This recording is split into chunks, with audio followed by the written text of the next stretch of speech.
Lep pozdrav. A ste kaj hipersenzibilni? Na katerem koli področju hipersenzibilni? Naprimer, ste zelo občutljivi na vse zvoke, vam vsi zvoki takoj padejo v uho in vas celo vznemirijo, kakšni, naprimer nekdo malo potolče, pa se vi kar zdrznete ali pa kaj podobnega. A ste morda hipersenzibilni na vonj, da vse zavohate, da vam prav možgane udarijo kakšne vonjave, da dejansko ne morete spati ali pa vam celo na migreno udar, ali pa ne morete vohati, se slabo počutite ob kakšnih vonjavah, ali pa so vam toliko fajn, da vam je to res ekstremno super. Ste mogoče hipersenzibilni na okus, da recimo pol okusov ne prenašate, struktura nekih jedi vam gre na živce, jeste samo določene stvari, druge ne, morda kakšne barve stvari ne jeste, ali pa skozi jeste eno in isto. Skozi eno in isto in najbolj bi vam bilo, če bi skozi eno in isto jedli, to bi bilo po vašem okusu. Imate mogoče prehranske motnje, da zelo radi jeste ali pa pozabite na jesti, ampak se vam zdi, da z vašim prehranjevanjem ni čist vse v redu. Ali pa niti se ne zavedate tega, ampak če pa razmislite zelo orenka, ne, pa vidite, da nekaj ni okej, ker vam zelo malo jedi paše, ali pa se prenajedate, pa vam zelo junk food paše, ali pa naenkrat veliko, ali pa na specifične jedi. A ste hipersenzibilni mogoče tudi na vtip, da vam neki materiali grejo na živce, da vam je ekstremno prijetno se nekoga dotakniti, nekoga drugega pa ne. Vsako stvar najprej potipate, ko pridete v trgovino, raj tipate, kot samo gledate, ali pa tudi tipate, pa vam je zelo pomemben, kakšen ga vtipa je material. A ste mogoče hipersenzibilni tudi na energije?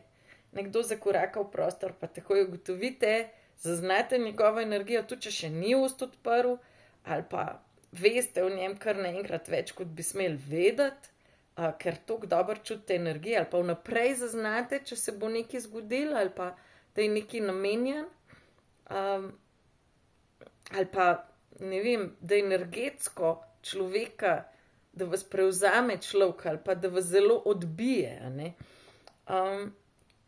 Imate vi mogoče zaradi teh hipersenzibilnosti ADHD ali pa ADD, se pravi, da ste zaradi tega pogosto nervozni ali pa vam grejo stvari toliko na živce, se morate kar naprej prestavljati, nekaj med rokami premikati ali pa celo dobite kakšne tike od tega, ali pa se morate v svoj svet zasanjati, zato da ne razmišljate na kakšnem seminarju, kakšne bedarije vam kdo govori, ali pa v šoli, da imate zaradi tega probleme.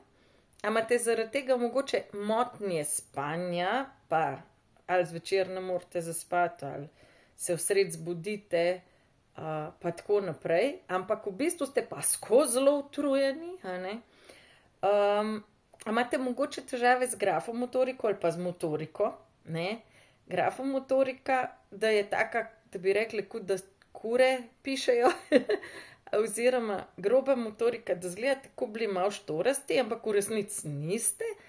Ampak recimo pri meni se je to kazalo, da ne vem, zelo rada sem športala, igrala odbojko, ampak nisem mogla z obema rokama enakomerno odbiti, nikoli nisem čist točno vedela, kje imam telo v prostoru, ne znam drugače se izraziti, ko sem se zavrtela, se mi je vrtel, nisem nekako imela najboljšega ravnotežja. Še danes nimam, a ne, ampak predvsem se je pa to videlo, ne glede na to, koliko me je šport zanimal, nekako nisem nikoli mogla skompenzirati, čeprav sem bila zelo dobra tudi v športu, a ne. A imate mogoče tudi kakšne nadpovprečne inteligenčne sposobnosti, se pravi v bistvu, da vas neka področja toliko zanimajo, da veste ogromno več kot drugi ljudje na tistem področju in res ste ekspert, zato ker vas tisto res zanima, pa not potegne. Se pravi, da imate neka zelo močna področja in nekatera šibka področja, ta močna področja tako močna, da so že prav kot neke vrste obsesije, da obsedeno se s tistim ukvarjate kar naprej in dejansko posvečate čas temu, ki vas toliko not potegne in ki vam je toliko fajn.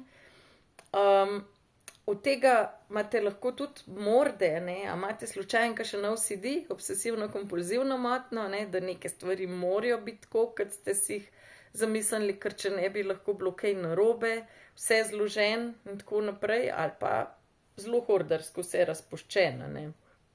Imate mogoče tudi kakšen tak znak, da imate zelo specifičen smisel za humor, da neke stvari, ki niso nikomur smešne, so vam strašansko smešne, drugim pa niso.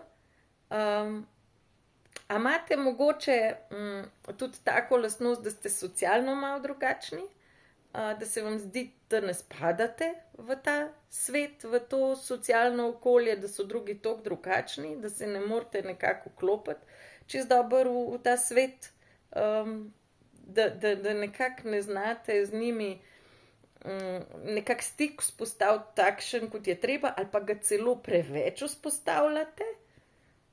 A razumete mogoče včasih stvari dobesedno, preveč dobesedno, medtem ko drugi govorijo o metaforah. Vam je zelo pomembno to, da ste pošteni pa direktni, pa zelo težko razumete manipulacije, pa zakaj ljudje nekako probajo stvari prirediti, se igrajo neke skrivalnice, preračunavajo, vi pa tega ne znate, a se vam to dogaja? A se vam dogaja, da ste anksiozni, sploh v socialnih stikih, ali pa imate kakšne socialne fobije? Nekako ne razumete socialnega sveta, ali kako ne bi rekel, ne socialnega, ampak socialnih odnosov med ljudmi, socialne veščine bi vi čist drugačne imeli kot drugi ljudje. Hkrati imate pa zelo radi svoj mir in ste lahko ure in ure ob neki stvari, ki vas zanima, čist sami in vam je ful fajn in ob tem se zelo napolnite in dobite svoj mir, medtem ko vas čist preveč socialnih odnosov zelo utruje. Sem še kaj pozabila. Ja, ste utrujeni, kadar se preveč socializirate in pa izžeti takrat. Vse te stvari, ki sem jih zdajle naštela, vsi te znaki so znaki Aspergerjevega sindroma.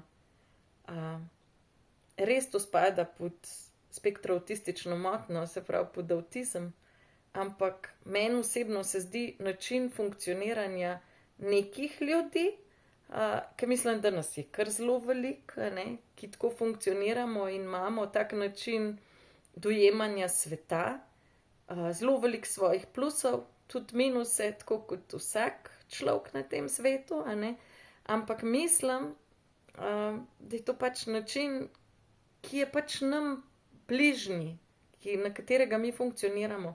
In zaradi tega tudi se počutimo zelo dobro med sebi enakimi in nekako med nevrotipičnimi se ne počutimo tako zelo dobro, tako zelo sprejeti, ker jih nekako ne razumemo, zdijo se nam, da funkcionirajo drugače.